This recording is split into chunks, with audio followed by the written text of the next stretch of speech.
అందరికీ చూడండి. హాయ్ అండి. ఇగో మా చెల్లెకు పసుపు వేస్తున్నారు.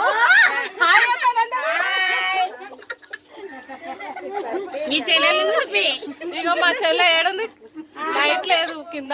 ఒక్కసారి హాయ్ చెప్పమ్మా. హాయ్ చెప్పు, హాయ్ చెప్పు. ఆ పిల్ల కూడా హాయ్ చెప్పవాడది ఆయన కట్టవేట. ఆ పిల్లదే కదండి ఫంక్షన్. కొంచెం పడని కానీ ఇంత రాంగా చేస్తారు. జల్లటి మీద నీళ్లు వేసి అది చేస్తే ఇప్పుడు స్నానం చేపించేటప్పుడు అదే అది ఫంక్షన్ ఈ రోజు మా దగ్గర ఇట్లానే చేస్తారండి. ఆ అమ్మాయి కూసేది కాక అందరు ఇట్లా ఊసుకుంటారు. సరేనండి. ఈడ వస్తుంది పెళ్లి కూతురు. హాయ్ చెప్పండి.